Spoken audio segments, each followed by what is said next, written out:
गरीब केशव बंजारा भया, बालद भरी विचार, मन इच्छा पूर्ण करी, खुद कबीर केशव अवतार। जगत गुरु तत्वदर्शी संत रामपाल जी महाराज जी के सानिध्य में दिव्य धर्म यज्ञ दिवस के उपलक्ष्य में दिनांक 4 से 6 नवंबर 2025 को नेपाल सहित भारत के 13 सतलोक आश्रमों में 3 दिवसीय महासमागम का आयोजन किया जा रहा है। इस पवित्र अवसर पर 3 दिवसीय अखंड पाठ, विशाल भंडारा, विशाल सत्संग समारोह, दहेज मुक्त विवाह व रक्तदान शिविर जैसे कई भव्य कार्यक्रम होंगे, जिसमें निशुल्क नेत्र जांच और दांतों का उपचार किया जाएगा। आप सभी नगर व ग्राम वासियों को इस भव्य और अद्वितीय महासमागम में परिवार सहित सादर आमंत्रित किया जाता है। कृपया आप इस विशाल भंडारे और सत्संग में परिवार सहित पधार कर इस आयोजन की शोभा बढ़ाएं। इस कार्यक्रम का सीधा प्रसारण सतलोक आश्रम श्री धनाना धाम, तहसील गोहाना, जिला सोनीपत, हरियाणा, भारत से 6 नवंबर 2025 को सुबह 7:30 से दा टीवी NRI चैनल, संत रामपाल जी महाराज लाइव सत्संग यूट्यूब चैनल और जगत गुरु संत रामपाल जी महाराज फेसबुक पेज पर भी किया जाएगा।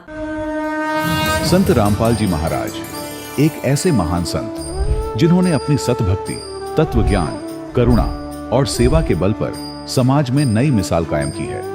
संत रामपाल जी महाराज की अगुवाई में उनके सभी सतलोक आश्रमों से समाज कल्याण के अद्भुत कार्यों ने समाज को सुनहरे भविष्य की एक नई उम्मीद दिखाई है। संत रामपाल जी महाराज से नाम दीक्षा लेने के बाद लाखों लोगों की लाइलाज बीमारियां जैसे कैंसर, एड्स आदि ठीक हुई। संत जी के ज्ञान से प्रेरित होकर उनके अनुयायियों ने लाखों यूनिट रक्तदान किया। संत जी ने लाखों बहन बेटियों का दहेज मुक्त विवाह करवाया।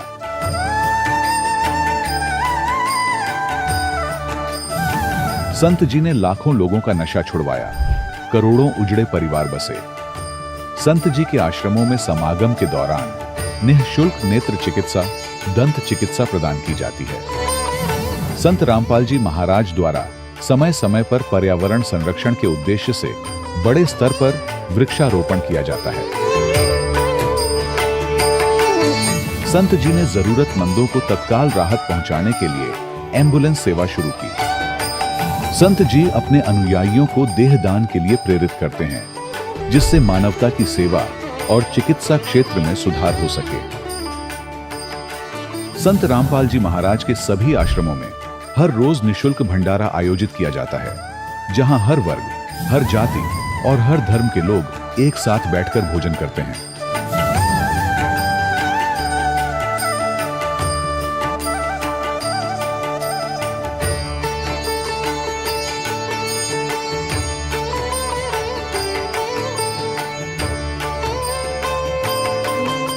संत रामपाल जी महाराज की अन्नपूर्णा मुहिम ने गरीब और बेसहारा लोगों के जीवन में एक नई ऊर्जा और उम्मीद को जन्म दिया है।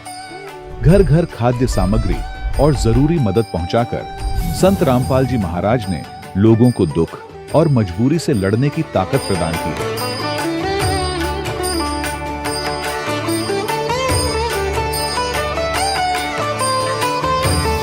संत रामपाल जी महाराज द्वारा गरीब लोगों के लिए घर बनवाने का अद्भुत कार्य एक ऐसी मिसाल कायम कर रहा है जो सदियों सदियों संत जी की उदारता और दया भावना के तौर पर जाना जाएगा।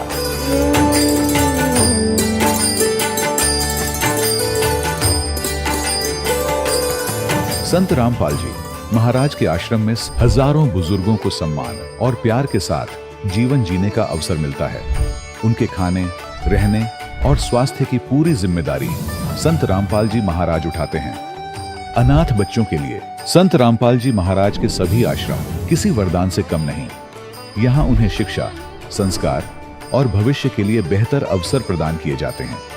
चाहे बाढ़ हो, भूकंप या महामारी, संत रामपाल जी महाराज और उनके अनुयायी हमेशा ही जरूरतमंदों के लिए सबसे आगे खड़े रहते हैं।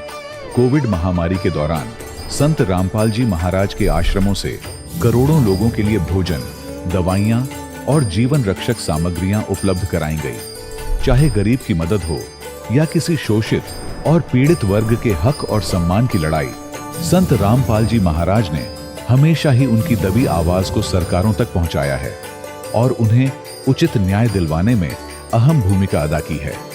समाज में आध्यात्मिक और सामाजिक मूल्यों के प्रति जागरूकता लाने में संत रामपाल जी महाराज हर कदम पर मानवता के सच्चे सेवक साबित हुए हैं। संत रामपाल जी महाराज का जीवन हमें सिखाता है कि सच्ची सेवा वही है जो निस्वार्थ भाव से की जाए। आइए हम भी इस महान सेवा के कार्य में इस महान संत से जुड़ें और संत रामपाल जी महाराज से नाम दीक्षा लेकर अपने जीवन को धन्य बनाएं।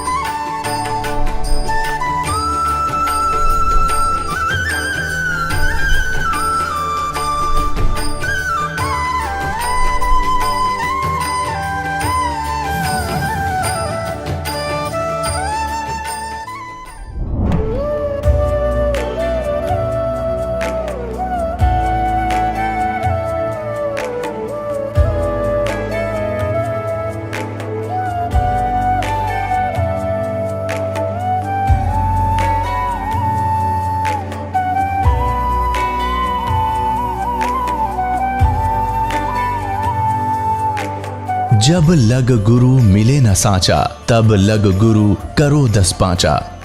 क्या गुरु बदल सकते हैं? क्या गुरु बदलने से पाप लगता है?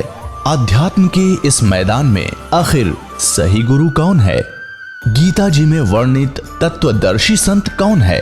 इन सभी प्रश्नों के उत्तर जानने के लिए अवश्य सुनिए जगत गुरु तत्वदर्शी संत रामपाल जी महाराज के मंगल प्रवचन।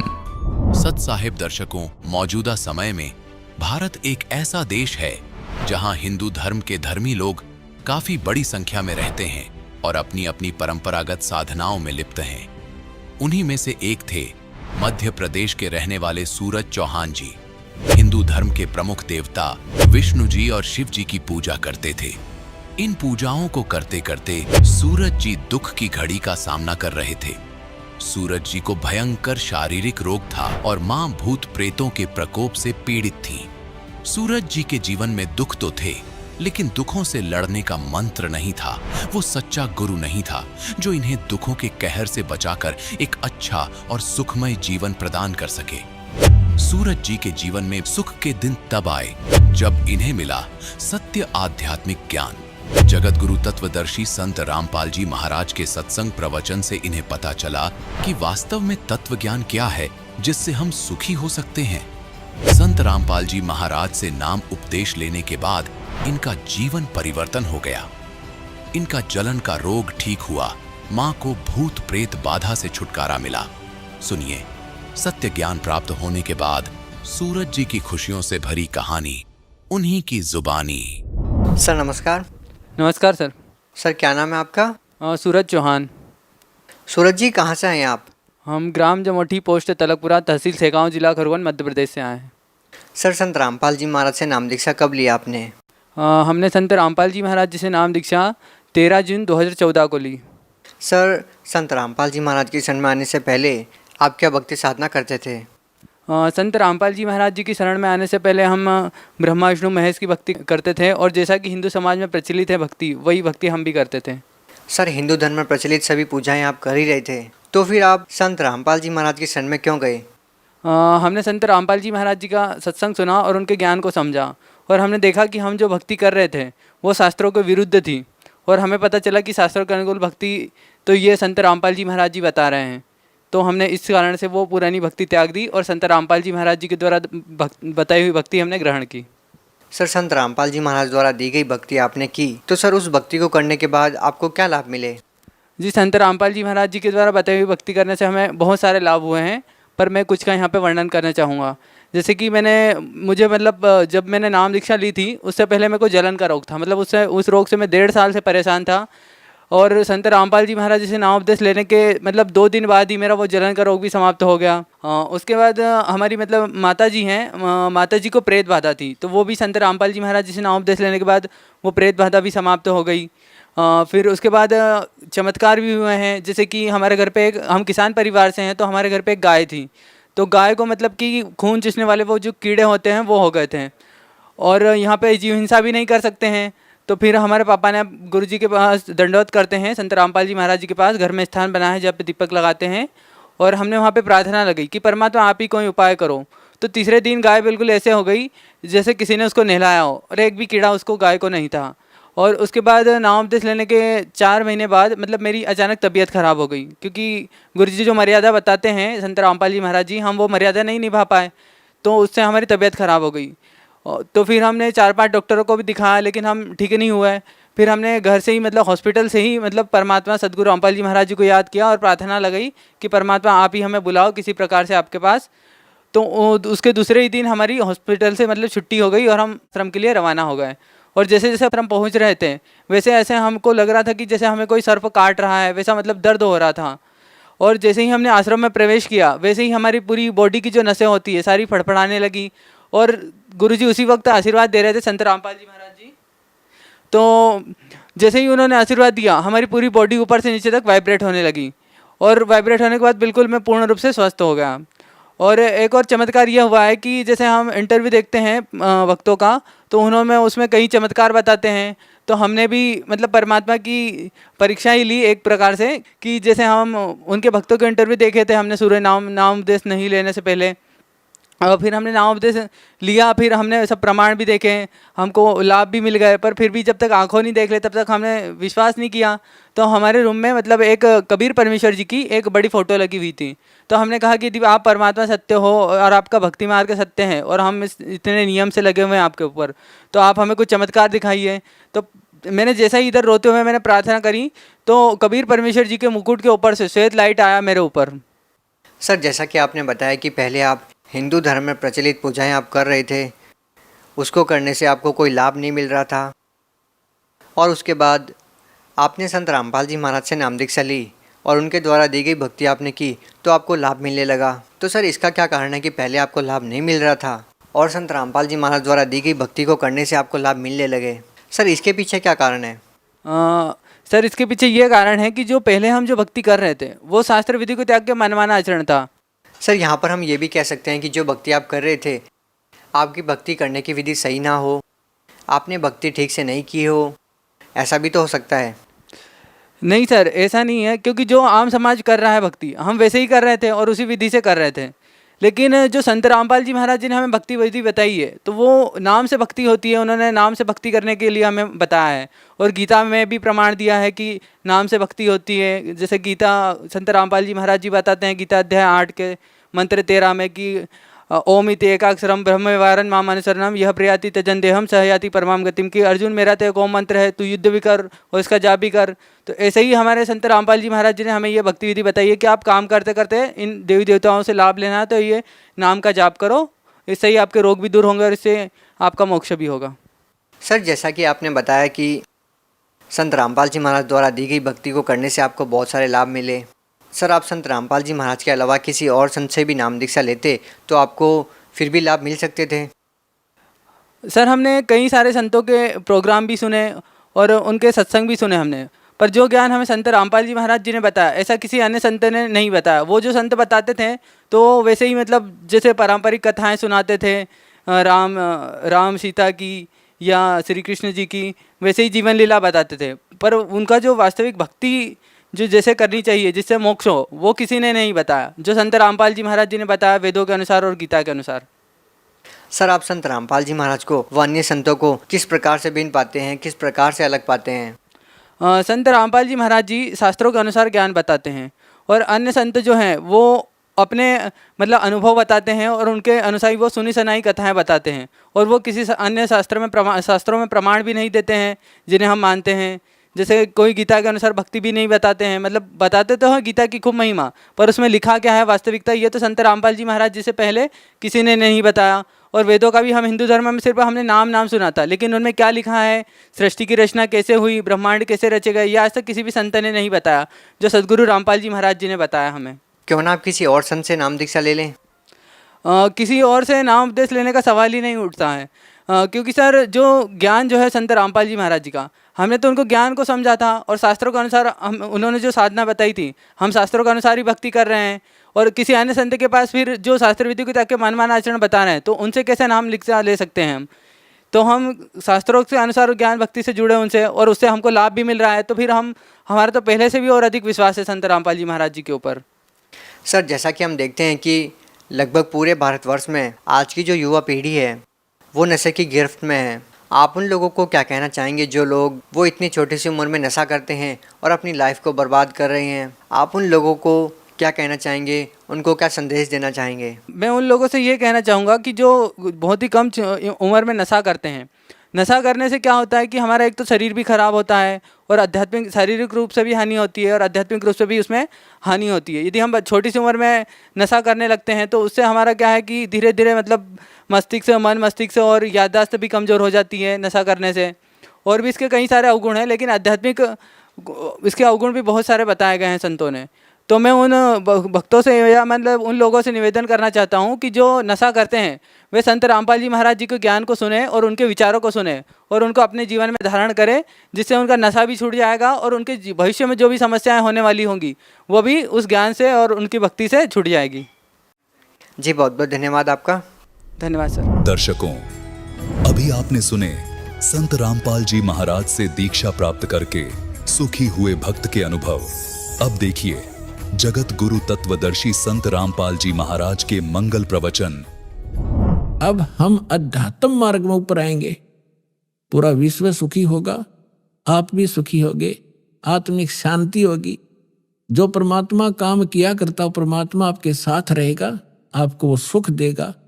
अब देखो कितने ही अच्छी फिल्म आप देख रहे हो और कितनी सुख सुविधा आपने उपलब्ध कर दी वैज्ञानिक तरीके से, और कल एक जवान बेटे की मृत्यु हो जाए, एक आंख नहीं सुहा वो टेलीविजन और वो गाने उन्हें फोड़ने दिल कराए न फूकजों की तगेर के। तो पुण्यात्माओं, ये नकली सुख है, असली सुख भगवान से मिलेगा जो दास आपको विधि बताएगा। आप भी सुखी, आपका परिवार भी सुखी, आपकी 101 पीढ़ी पार हो जाएगी, वो मार्ग आपको बताएगा।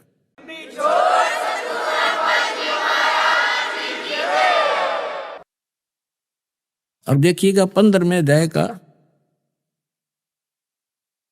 ये 16 और 17 में 3 पुरुष हैं, 3 भगवान हैं, 3 ब्रह्म हैं। अध्याय नंबर 15 का ये श्लोक नंबर 16 यहाँ पर है।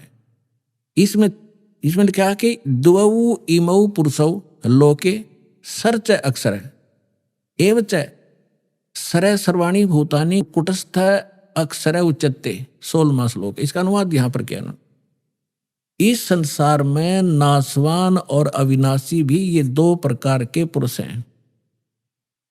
अब देखो इन्होंने सर माने नासवान, अक्षर माने अविनाशी कर दिया।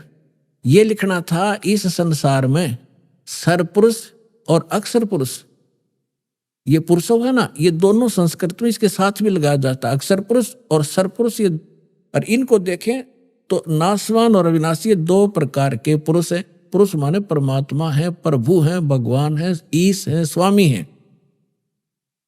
और संपूर्ण प्राणियों के शरीर तो नासवान है, जीवात्मा अविनाशी कहा जाता है। अब तीसरा कौन है, वो तीसरा पहले दिखाते हैं आप।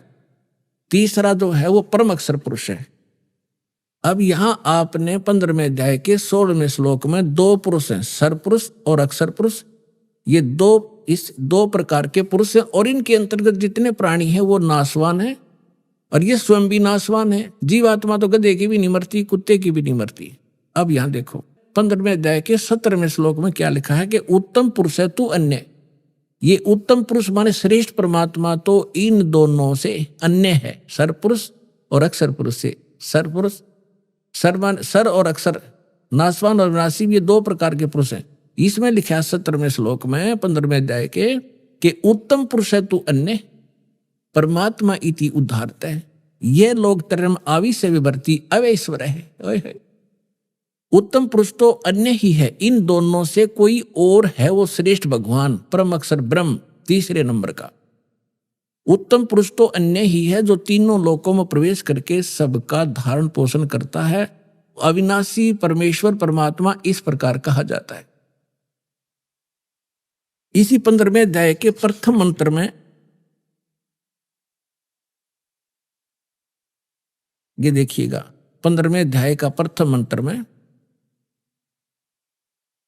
इसमें कहा है कि ऊर्ध्व मूलम अधः शाखम अश्वत्थम प्राहु अवम छंदासी यस्य प्रणानी ये तम वेद स वेदवित।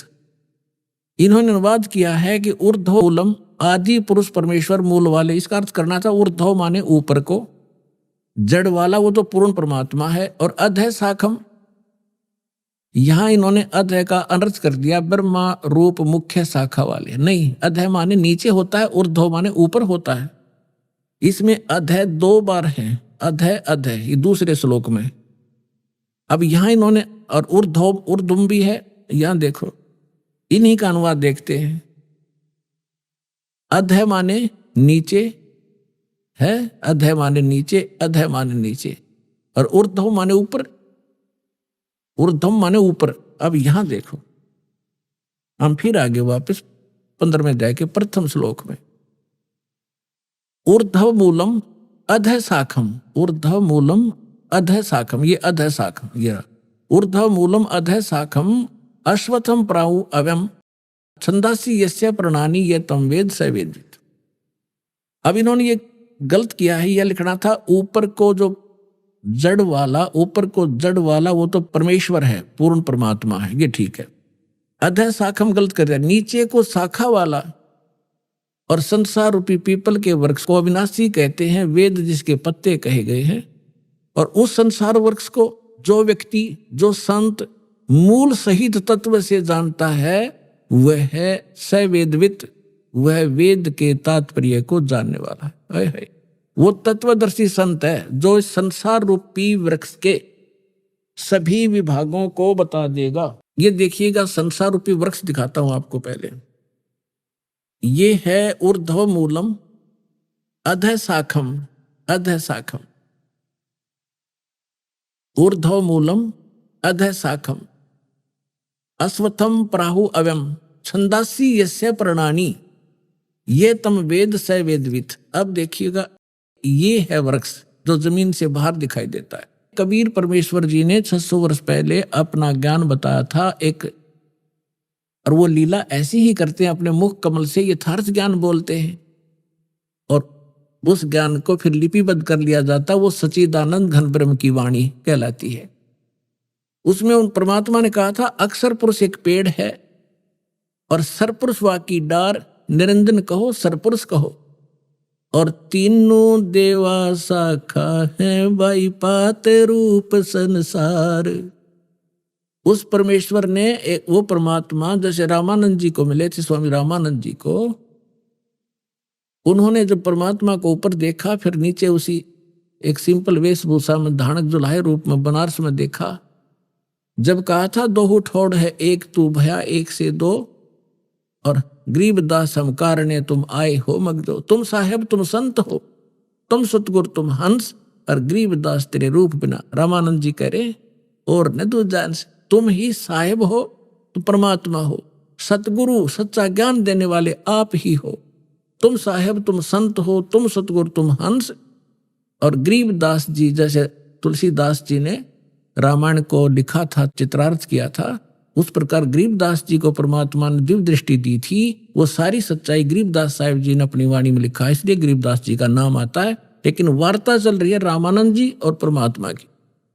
तुम साहेब तुम संत हो, तुम सतगुरु तुम हंस, गरीबदास तेरे रूप बिना और न दूजा हंस। बोलत रामानंद जी सुनो कबीर करतार, गरीबदास सब रूप के तुम ही सृजनहार। तो यहां बताया जाता है कि तुम सतगुरु भी आप ही हो, सच्चा ज्ञान आपके बिना इस पृथ्वी पर कोई जानता ही नहीं। तो परमात्मा आए थे एक, हम उसको कवि कह करके फाइनल कर दिया, उनकी क्लोज कर दी फाइल को। अब फिर खोल लेंगे जब देखियो लाल की पहचान होने के बाद आपको पता लगेगा लाल कौन है। तो उस परमेश्वर ने 600 वर्ष पहले सच्चिदानंद घन ब्रह्म की वाणी में, अपनी कबीर वाणी में क्या लिखा था, अक्षर पुरुष एक पेड़ है सरपुरुष वा की डारे, तीनों देवा शाखा है ये पात रूप संसारे। और वे गीता क्या कहती है 15वें अध्याय का प्रथम मंत्र, कि जो संत इस उल्टे लटके संसार रूपी वृक्ष के सभी विभाग पत्तों सहित जड़ से लेकर पत्तों तक बता देगा, वो तत्वदर्शी संत है। पहचान बताई है तत्वदर्शी संत की। अब देखिएगा, ये है जड़, जो मूल है ऊर्ध्व मूलम, ये परम अक्षर ब्रह्म है, पूर्ण ब्रह्म परमेश्वर। और ये तना अक्षर पुरुष, ये जो बाहर दिखाई देता है ये तो अक्षर पुरुष है तना, और इससे एक मोटी डार निकली है, वो सरपुरुष समझो, सरपुरुष। और ये तीन रजगुण ब्रह्मा, सतगुण विष्णु, तमगुण शिवजी रूपी ये तीन शाखाएं, और ये पात रूप संसार है। ये पात रूप हम हैं आगे, और मूल कौन है? ये स्वयं है परमात्मा, ये स्वयं है परमात्मा। ये देखिएगा, ये कौन है? ये कबीर साहिब है, पूर्ण ब्रह्म कबीर साहिब, परम अक्षर ब्रह्म। ये सारे संसार के आधार हैं, ये सब के धारण पोषण करने वाले हैं। जैसे संसार रूपी वृक्ष की जो परवरिश होती है वो जड़ से होती है।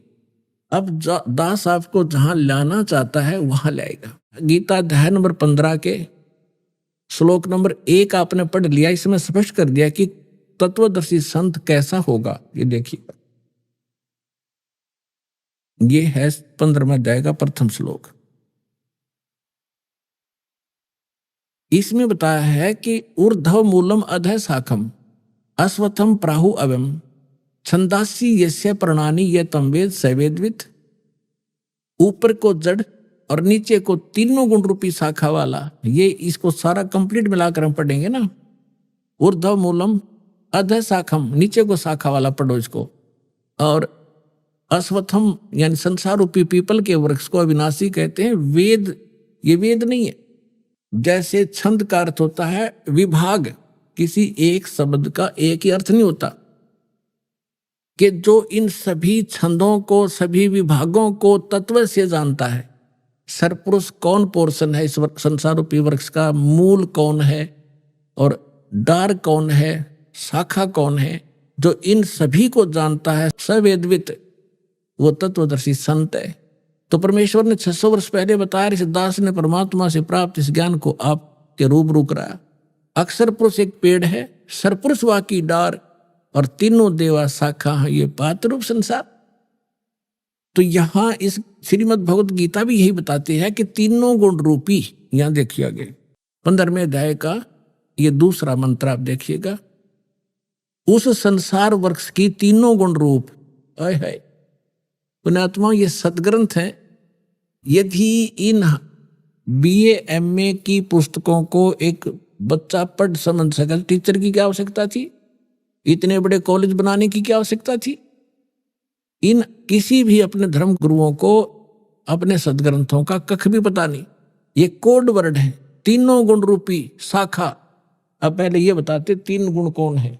समझदार को संकेत ही बहुत होता है। ये दिखाता हूं, ये मार्कंडेय पुराण, जिनको हम श्रोधार्य मानते रहे सभी पुराणों को, मार्कंडेय पुराण गीता प्रेस गोरखपुर से प्रकाशित, सचित्र मोटा टाइप।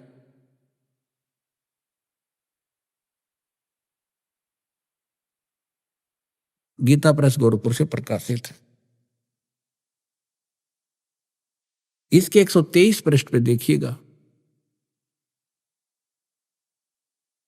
अब हम यहां से पढ़ते आ रहे हैं 122 से संक्षिप्त मार्कंडेय पुराण। यहां मार्कंडेय जी बोलते आ रहे, मार्कंडेय जी बोले मुने। अब हम यहां आ जाते हैं, अपने मतलब का पढ़ लेंगे।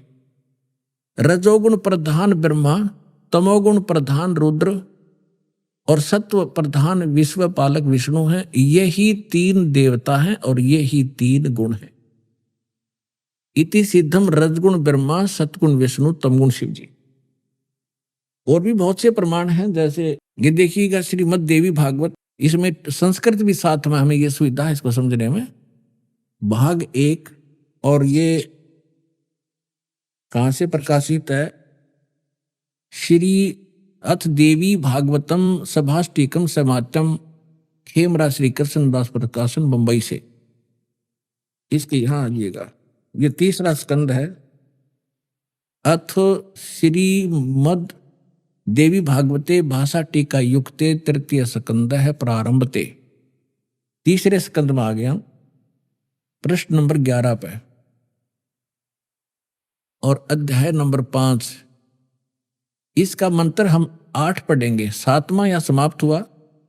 भगवान शिव जी कह रहे हैं माता अपनी माँ दुर्गा से, हे माता, यदि हमारे ऊपर सदा आप दया युक्त हो तो हमको तमोगुण में किस प्रकार प्रदान किया, और ब्रह्मा रजोगुण और हरि सतोगुण युक्त किए, क्यों युक्त किए। अब ये तो हिंदी है, संस्कृत पढ़ेंगे हम। ये देखिए, यदि दया धर्मना न सदाम्बिके कथम अहम विहिता चाहे, मैं क्यों बना दिया, शंकर भगवान कहते तमोगुण है। और कमल जय, कमल से उत्पन्न होने वाले ब्रह्मा जी को रजोगुण संभाव, रजोगुण क्यों बनाया। सुविते के मुँह सत्व गुणों हरि, और विष्णु जी को आपने सतगुण क्यों बनाया। इति सिद्धम रजगुण ब्रह्मा सतगुण विष्णु तमगुण शिव जी। अब हम फिर लेते हैं श्रीमद् भगवद गीता को। पुण्यात्माओं, इस मनुष्य जीवन का मूल उद्देश्य परमात्मा प्राप्ति है, और भगवान मिल गए, उसका साधना ठीक मिल गई तो हमारा ये जीवन भी सुखी होगा। इसलिए भगवान की खोज हम किया करते थे, और जिस कारण से हम इन नकली संतों के यहाँ फंस गए, जिसने जैसी साधना बताई हम दिन रात लगे रहे, हमारे पूर्वज मर गए, भूत बन गए, अब उनके श्राद्ध निकलवा रहे हैं, वो भूत योनि में भोग रहे हैं, और हमें मूर्ख बना रहे हैं, श्राद्ध निकाल दो, तुम्हारे पिता तृप्त हो जाएंगे। पहले पिताजी 360 दिन में 2-2, 3-3 बार रोटी खाया करते, और फिर एक साल में एक दिन छिका के उसको सदा के लिए सुखी कर देंगे। ये सारे उल्टे काम लगा रखे थे हमारे पूर्वजों को। अब हम सदग्रंथों को समझेंगे, इसमें कहा क्या गया है। अब देखिएगा, श्रीमद् भगवत गीता, गीता प्रेस गोरखपुर से प्रकाशित है। अध्याय नंबर 15 का हमने श्लोक नंबर 1 पढ़ लिया। ऊर्ध्व मूलम अधः शाखम अश्वत्थम प्राहु अवयम छंदासी यस्य प्रणानी ये तम वेद स वेदवित्।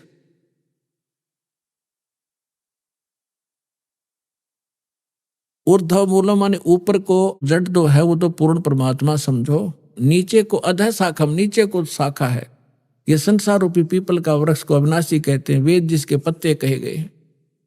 उस संसार वृक्ष को जो पुरुष मूल सहित जानता है, यानी जड़ से लेकर पत्तों तक जानता है, वह स वेदवित्, वह वेद के तात्पर्य को जानने वाला है, अर्थात वो तत्वदर्शी संत है। अब अगले में कहा दूसरे में, उस संसार वृक्ष की तीनों गुण रूप रजगुण ब्रह्मा सतगुण विष्णु तमगुण शिवजी रूपी, ये दल से बड़ी हुई नहीं, विषय पर वाला शाखा, विषय वासना रूपी ये तीनों शाखाएं हैं, रजगुण ब्रह्मा सतगुण विष्णु तमगुण शिवजी, नीचे और ऊपर, सर्वत्र नहीं।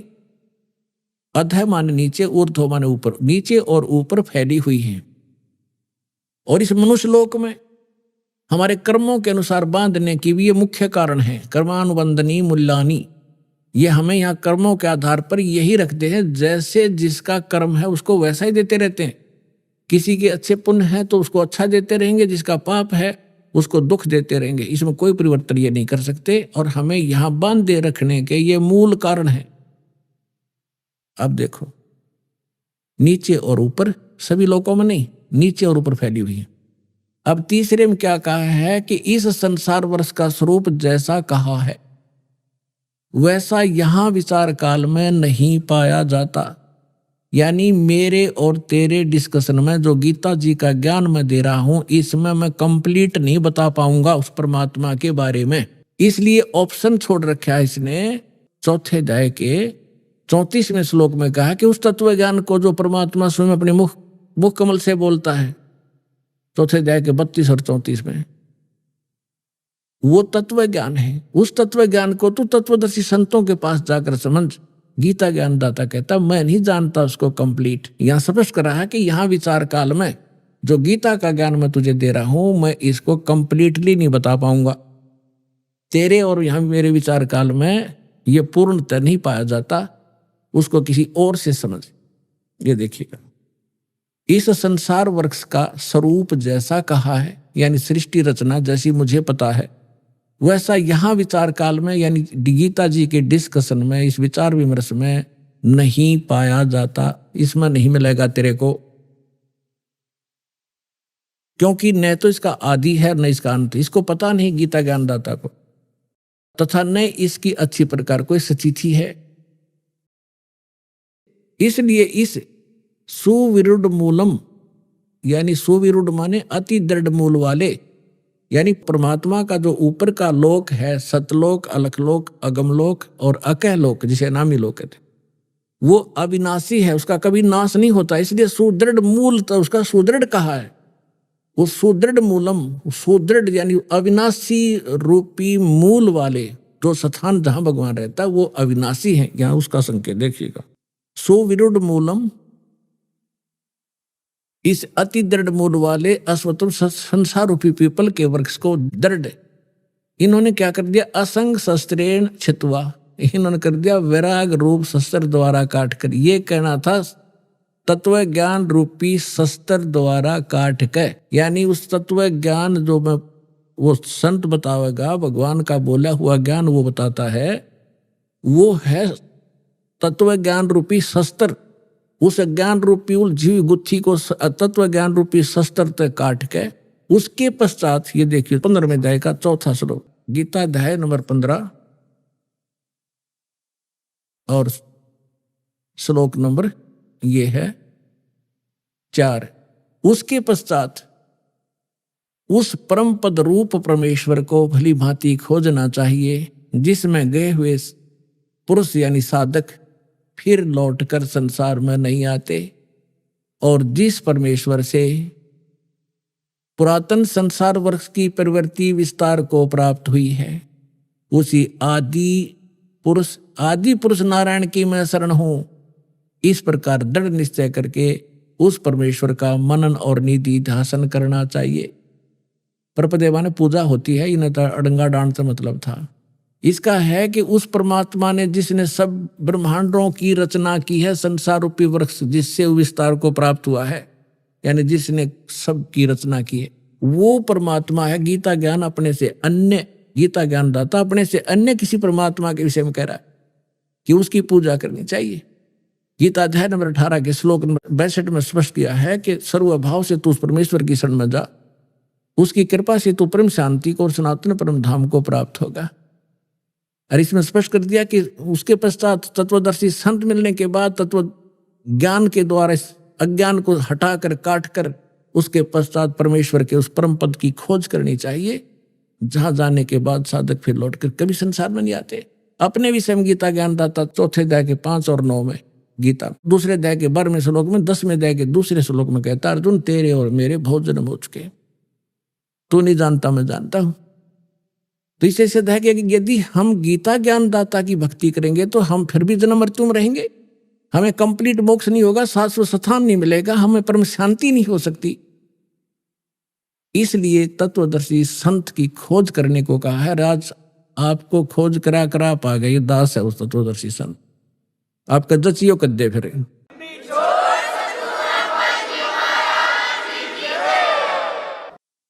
अब आपको फिर लाते हैं 15वें अध्याय के 16 और 17 2 श्लोकों पर। फिर आपके आसानी से आज का सत्संग जो दास आपको समझाना चाहता था, आसानी से समझोगे। देखिएगा,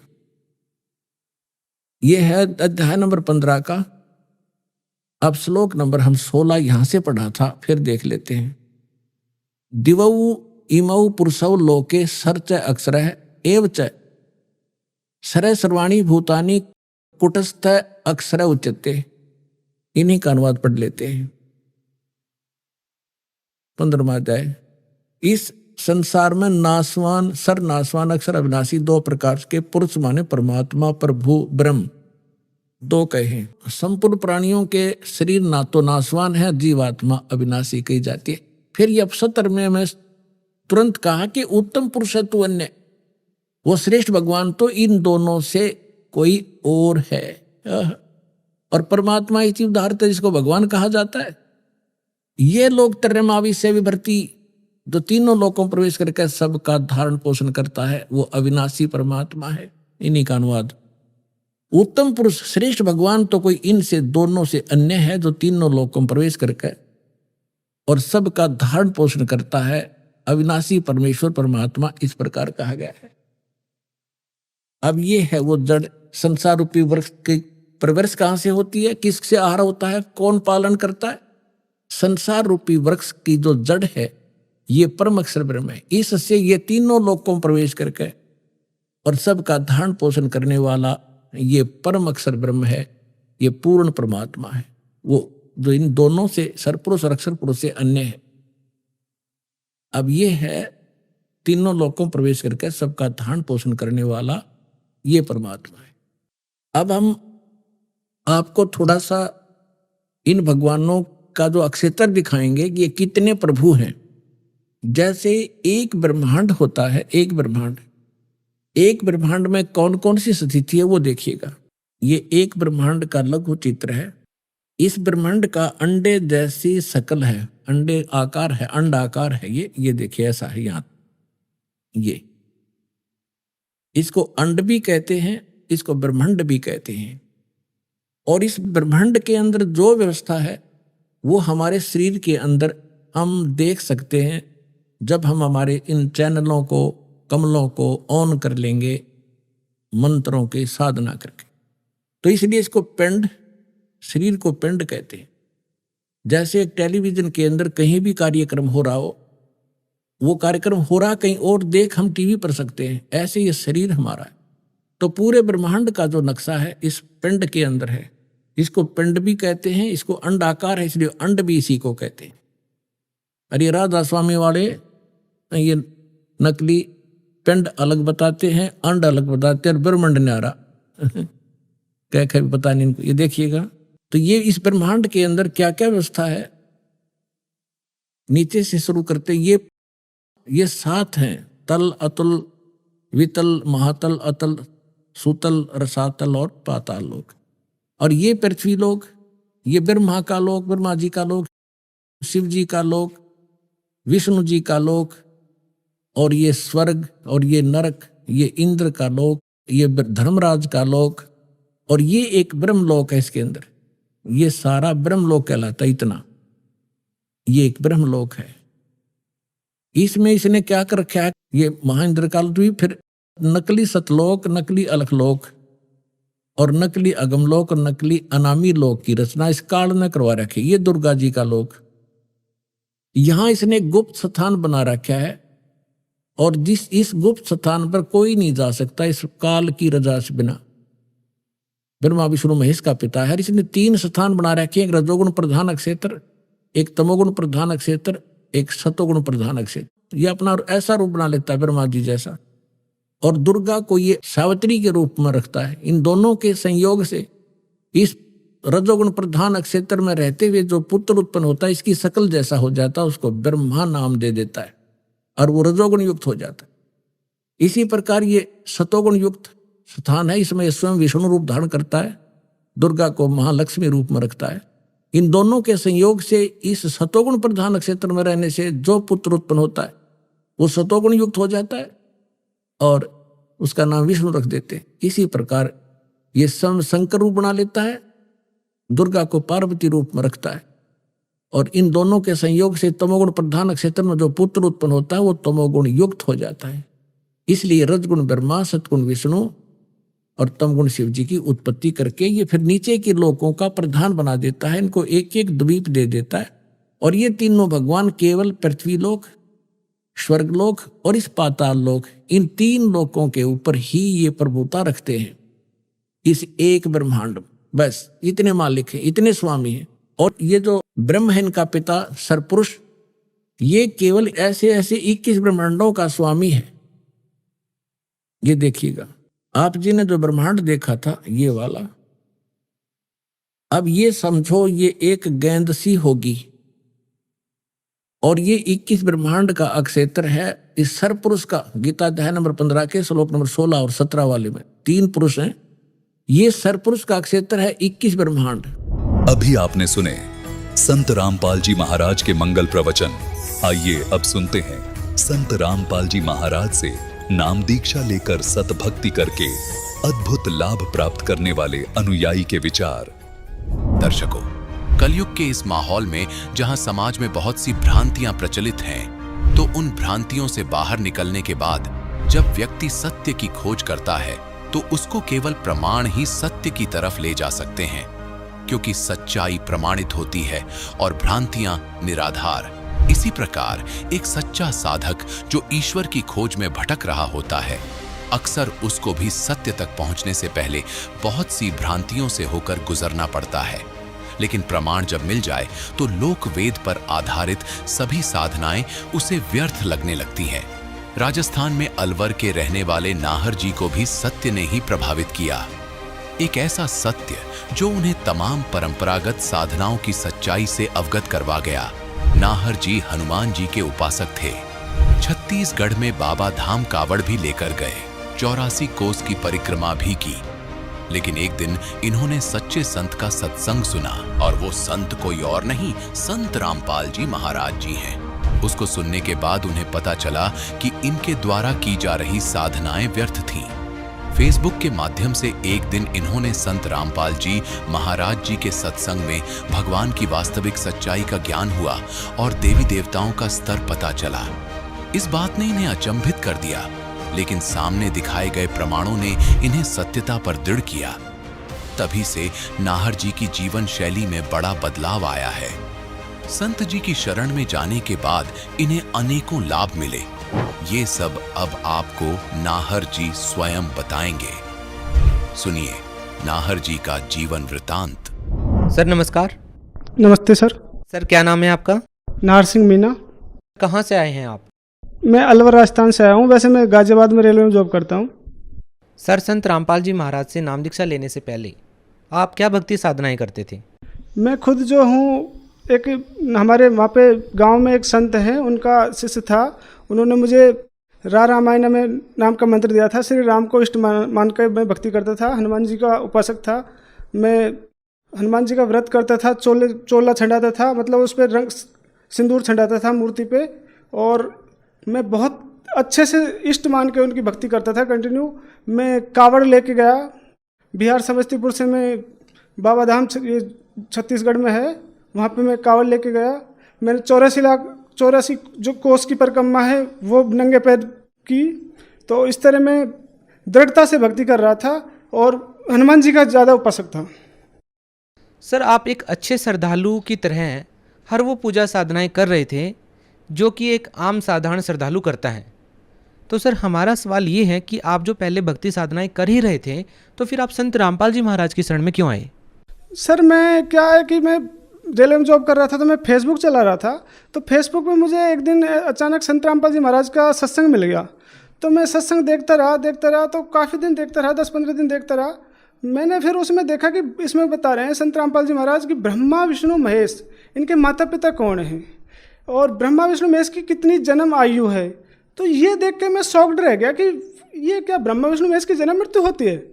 तो परमात्मा की दया से संत रामपाल जी महाराज ने ऐसा ज्ञान बताया उस सत्संग में कि मैं अचंभित रह गया। मेरे पैरों तरह जमीन निकल से गई। इस तरह मुझे अनुभव हुआ कि ये एक साधारण संत जो इतना अनमोल, इतना हाई लेवल का ज्ञान बता रहे हैं, जो ब्रह्मा विष्णु महेश की उम्र बता रहे हैं। सर देखिए, अभी तक तो यही सुनते आए थे कि ब्रह्मा विष्णु महेश जो हैं वो अजरो अमर हैं, अविनाशी हैं। हम आपसे ये जानना चाहेंगे कि क्या संत रामपाल जी महाराज ने कोई प्रमाण आपको दिए कि ब्रह्मा विष्णु महेश अजर अमर नहीं हैं, अविनाशी नहीं हैं? क्या कहना चाहेंगे आप? यस सर, उन्होंने प्रमाण दिया। उन्होंने दुर्गा पुराण में बताया कि वो नासवान हैं और उनकी जन्म मृत्यु होती है, और उनसे भी बड़े 3 भगवान हैं। ब्रह्मा विष्णु महेश से बड़े उन्होंने संत रामपाल जी महाराज ने 3 भगवान बताए। तो उनमें उन्होंने प्रमाण बताया। गीता अध्याय 15 का 16वां श्लोक, उसमें 2 भगवान बताए कि एक तो क्षर पुरुष जो गीता का ज्ञान दे रहा है, और एक उससे बड़ा है जो अक्षर पुरुष है, और उससे भी एक बड़ा भगवान है जो सबसे बड़ा है, सर्वोत्तम है, पूर्ण ब्रह्म में, वो अविनाशी है। तो वो संत रामपाल जी महाराज जी पूर्ण ब्रह्म कबीर देव की सत भक्ति बता रहे थे। तो उसको जब हम देखें, उसको हम समझे, तो वास्तव में पता लगा कि हम तो कबीर परमात्मा की संतान है और वो हमारे असली परमपिता परमेश्वर है। सर ये बात तो माननी पड़ेगी कि संत रामपाल जी महाराज के ज्ञान का कोई सानी नहीं है, क्योंकि वो जितना भी ज्ञान बताते हैं वो प्रमाणित बताते हैं, शास्त्रों के आधार पर बताते हैं। साथ ही उनका ये भी कहना है कि कबीर परमात्मा है। सर हम आपसे ये जानना चाहेंगे कि क्या इसका भी प्रमाण संत रामपाल जी महाराज देते हैं? जी, उन्होंने स्पष्ट बताया कि उन्होंने वेद खोले। वेद में ऋग्वेद मंडल नंबर 9 सूक्त 96 मंत्र 16, 17 और 18 और 19, 20 इन 5 श्लोकों में मंत्रों में पूरा उन्होंने प्रमाण बताया कि वो कबीर देव हैं और वो तीसरे रिद्ध धाम में रहते हैं। सबसे ऊपर जो तीसरा रिद्ध धाम है उसमें मानव के रूप में, एक राजा के शरीर के रूप में, प्रकाशमान शरीर में कबीर परमात्मा साकार रूप में रहता है। तो वो ये स्पष्ट प्रमाण दे रहे थे, वेदों में बता रहे थे, गीता जी में बता रहे थे कि पूर्ण ब्रह्म जो होता है, परमात्मा होता है, वो गीता अध्याय 15 का एक श्लोक है, उसमें बताया कि उल्टा जो लटका हुआ वृक्ष है उसमें जो मेन मूल जो है रूट है पेड़ की, जो जड़ है वो पूर्ण ब्रह्म है, वो कबीर देव है। सर जब आपने ये सत्संग सुना और इतने सारे प्रमाण जब आपने देखे तो उसके बाद आपने क्या किया? ये सर जब मैंने ये देखा तो मुझे उसमें पता लगा कि ये ब्रह्मा विष्णु महेश जो हैं, ये जो भक्ति इनकी हम कर रहे हैं ये तो गलत कर रहे हैं और ये तो हमको लाभ ही नहीं दे रहे। इनकी हम भक्ति करते करते इतने मतलब दृढ़ता में हैं, इतना सब कुछ कर रहे हैं, फिर भी हमको समस्या आ रही है। मुझे खुद को जो है मुंह में छाले होते थे। मैं रेलवे में एम्प्लॉय हूँ और मैंने मतलब डॉक्टर से काफ़ी बार इलाज कराया कि मुंह में महीने में 1 या 2 बार कम से कम छाले हो जाते थे।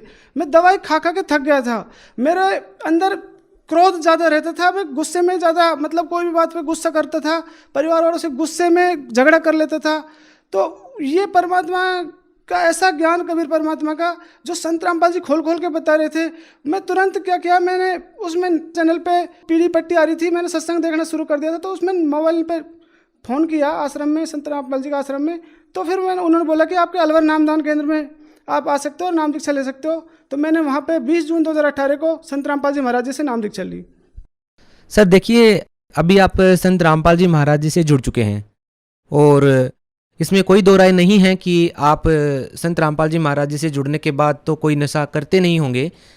क्या संत रामपाल जी महाराज से जुड़ने से पहले कोई नशा करते थे आप? सर आपको एक्चुअली में बात बताऊं कि मैं जो हूँ मेरे यार दोस्तों के साथ जैसे बियर पीना, जैसे सिगरेट कभी कभी पी लेना, इस तरह मैं छुप के नशे कर लेता था। मैं सबके सामने नशा नहीं करता था। पर मैंने सत्संग में संत रामपाल जी महाराज जी के माध्यम से जाना कि अगर कोई एक बार भी शराब पीता है तो उसमें स्पष्ट लिखा हुआ है, मदिरा पीवे कड़वा पानी 70 जन्म स्वान के जानी। अगर कोई एक बार शराब पीता है तो उसका 70 बार कुत्ते का जन्म भोगना पड़ता है। तो दूसरी चीज़, हम मांस भी खा लेते थे। हम मीणा समाज में रहे, जन्म हुआ है तो हम मांस खा लेते थे। मांस का खिलाने का हम बहुत अच्छा एक इज्जत सम्मान मानते थे। तो ऐसी गलतियां कर रहे थे हम। तो हम जब संत रामपाल जी महाराज जी से जुड़े और तब उनके हमने नियम देखे, तो नशा करने की तो बात दूर, किसी को कराना भी नहीं चाहिए, और मांस खाने के बाद दूर किसी को खिलाना भी नहीं है। तो ये चीज़ें जान के हमको बहुत अच्छा लगा और हमारे ये वहीं से ये हमारी शुरुआत हो गई। मेरा वो नशा वहाँ से छूट गया। करने के बाद दूर हम कराना भी बंद कर दिए। साथ साथ जब ये ज्ञान मिला परमात्मा का, तो हमारे संत रामपाल जी महाराज जी स्पष्ट बताते हैं कि बेटा ये ज्ञान ऐसा है, सबको बताना है। तो हमने हमारे माँ बाप को बताना शुरू किया, क्योंकि वो नशा कर रहे थे। वो जन्म से ही, जब से हमको सूरत है तब से वो बीड़ी और तम्बाकू हुक्का का सेवन कर रहे थे। तो हमने उनको प्रार्थना की, सत्संग सुनाया, काफ़ी सत्संग बोला कि संत रामपाल जी का सत्संग सुने।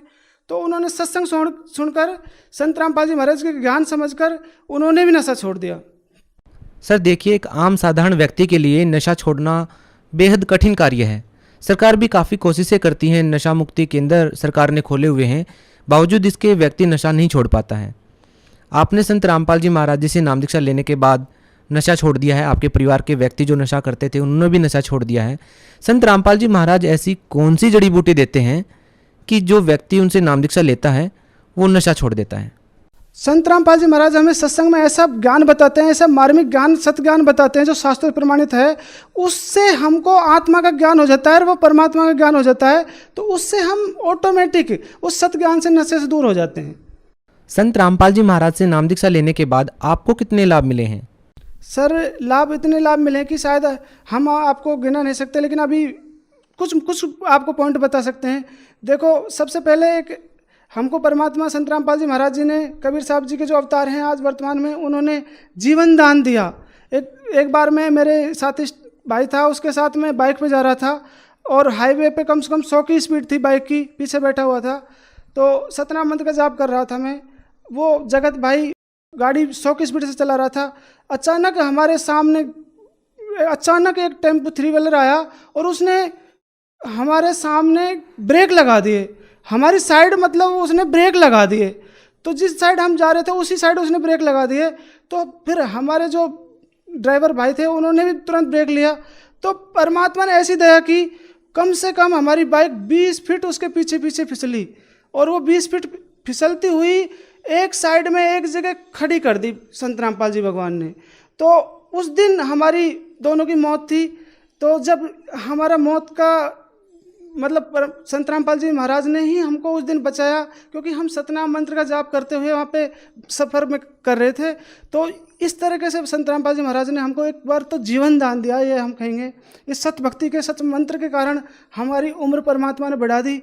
और दूसरी चीज़, हमें हमारे पैरों में, जब मैं आराम करता था, सोता था, तो मुझे रेस्टलेस लेग सिंड्रोम की बीमारी थी, जिससे मेरे को पैरों में बहुत अत्यधिक नस खिंचाव होता था। उससे मेरे पैरों में नसों में दर्द होता था। तो मैंने दवाई भी कराई थी, लेकिन दवाई का कोई समाधान नहीं निकला। रेलवे की दवा खा के मैं थक गया था। उस दवा के खाने से मेरे को छाले भी बढ़ गए थे मुँह में। एक महीने में 2 बार छाले हो जा रहे थे, इतनी दवा खा रहा था मैं। तो फिर परमात्मा संत रामपाल जी महाराज ने ऐसी दया की कि वो मेरे पैरों की दर्द भी सही कर दिया। मेरे अंदर पहले बहुत गुस्सा था। तो संत रामपाल जी महाराज जी के एक दिन सत्संग में ऐसे वाणी सुनी, कामी क्रोधी लालची इनसे भक्ति ना होए, भक्ति करे कोई सूरमा जात वर्ण कुल खोए। तो हमने उस दिन अवलोकन किया कि हम तो बहुत बड़ी गलती कर रहे हैं, हम भगवान के इस तरह लाभ नहीं ले सकते। तो उस दिन से हमने गुस्सा करना बंद कर दिया। और कबीर परमात्मा ने, मेरे पेट में दर्द होता था खाने के बाद में, तो परमात्मा ने ऐसी दया की कि वो कम से कम 5-6 साल से दर्द चलता ही आ रहा था। तो आज हम सतनाम का मंत्र का जाप करते हैं तो वो दर्द भी आज गायब कर दिया। परमात्मा ने इतने अनेक लाभ दिए हैं। मेरा बड़ा भाई एक बार ऐसे ही रोड पे अकेला बाइक चला के लेके जा रहा था। अचानक रोड पे वो फिसल के इतना तेज गिरा कि वहीं अचेत हो गया। उसको दूर से लोग देख रहे थे, तो वो लोग आए, भागकर दौड़कर उसको उठाया और हमारे घर पहुंचा दिया। तो घर पहुंचाने के बाद में उसको काफ़ी देर बाद में होश आया। अगर वो संत रामपाल जी महाराज की भक्ति में नहीं होता और कबीर परमात्मा की सच्ची भक्ति नहीं करता रहता, तो आज वो हमारे साथ नहीं रहता। आज परमात्मा ने उनकी भी उम्र बढ़ा दी। मेरे पिताजी को बवासीर की बीमारी थी। उन्होंने काफ़ी देसी दवाई कराई, डॉक्टर से दवा कराई। दास जब भी जाता था तो वो दुखी होके पैसे मांगता था, तो दास पैसा देता था, लेकिन उनको इलाज नहीं हो रहा था, उनकी समस्या का समाधान नहीं हो रहा था। तो संत रामपाल जी महाराज की असीम कृपा से, उस सत भक्ति से उनको जब सतनाम मंत्र मिल गया, तो उनकी वो बीमारी भी धीरे धीरे कम होती गई और आज वो बिल्कुल स्वस्थ हैं। हमारी माता और पिता नशा करते थे, तम्बाकू बीड़ी हुक्का पीते थे, आज वो भी नशा नहीं करते हैं। आप यकीन मानना, ये कबीर परमात्मा के रूप में संत रामपाल जी महाराज आए हुए हैं और आज सच्ची शास्त्रों के अनुसार भक्ति बता रहे हैं, जिससे हम इस 84 लाख योनियों में से छुटकारा पा सकते हैं। हम इस काल की बहुत बड़ी जेल में फंसे हुए हैं, जहाँ ब्रह्मा विष्णु महेश तक की जन्म मृत्यु हो रही है, जहाँ देवताओं की, स्वर्ग के देवताओं की यहाँ पे 84 लाख योनियों में यहाँ पे दुख भोगना पड़ता है, उनकी जन्म मृत्यु होती है। तो हम यहाँ पे सदा सुख कैसे रह सकते हैं? हमें सतलोक जो आदि सनातन धाम है, वहाँ जाने के लिए सभी को भक्ति करनी चाहिए। और उसका सच्चा जो भक्ति मार्ग है वो केवल इस धरती पे संत रामपाल जी महाराज जी के पास ही है। संत रामपाल जी महाराज से नाम दीक्षा लेने के बाद आपको बहुत सारे लाभ मिले हैं, जीवन दान आपको मिला है। आप भगत समाज को क्या संदेश देना चाहेंगे? हमको इतने लाभ मिले हैं, अब संत रामपाल जी महाराज जी सच्चे भक्ति से सबको लाभ दे सकते हैं। अगर वो संत रामपाल जी महाराज जी से अविलंब अपना आत्मा का कल्याण कराने के लिए, मोक्ष का मार्ग जानने के लिए और उसको पाने के लिए अगर संत रामपाल जी महाराज से जुड़ जाएं, तो वो परमात्मा की सुख शांति भी यहाँ धरती पे पा सकते हैं, इस लोक में सुख शांति हो सकते हैं और साथ में परमात्मा की प्राप्ति भी कर सकते हैं। जिसे पूर्ण कबीर परमात्मा बोलते हैं, पूर्ण परमात्मा कबीर साहब को को बोलते हैं, उस आदि सनातन सतलोक को वो जा सकते हैं।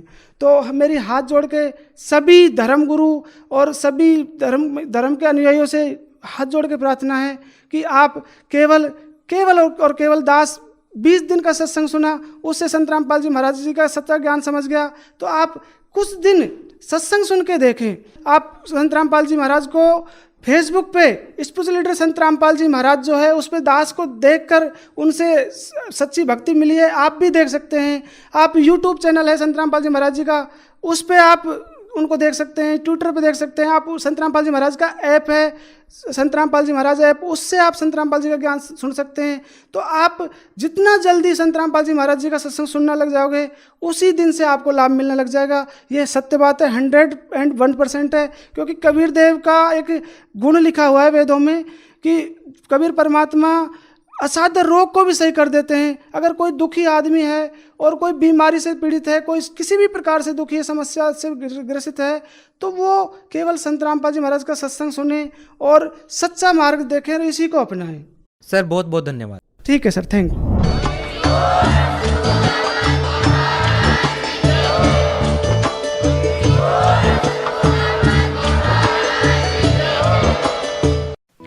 आप सुन रहे थे जगत गुरु तत्वदर्शी संत रामपाल जी महाराज के मंगल प्रवचन।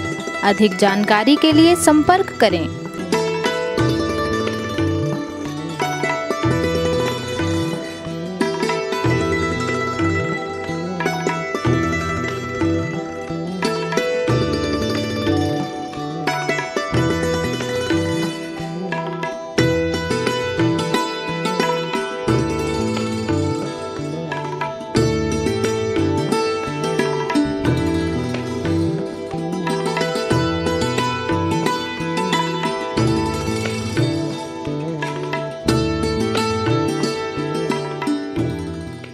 जगत गुरु तत्वदर्शी संत रामपाल जी महाराज जी के पावन सानिध्य में भक्ति की अलख जगाने तथा श्रद्धालुओं को सत्य भक्ति मार्ग का रास्ता दिखाने हेतु कनाडा के लोकप्रिय channel the TV NRI channel पर जगत गुरु तत्वदर्शी संत रामपाल जी महाराज जी के मंगल प्रवचनों का प्रसारण प्रतिदिन सुबह 7:30 बजे से 8:30 बजे तक तथा रात्रि 7:30 बजे से 8:30 बजे तक किया जा रहा है। इस सत्य भक्ति मार्ग को अपनाने के लिए अधिक से अधिक सत्संग प्रसारण देखें। इस सत्संग प्रवचन का सीधा प्रसारण संत रामपाल जी महाराज लाइव सत्संग YouTube चैनल और जगत गुरु संत रामपाल जी महाराज फेसबुक पेज पर भी देख सकते हैं।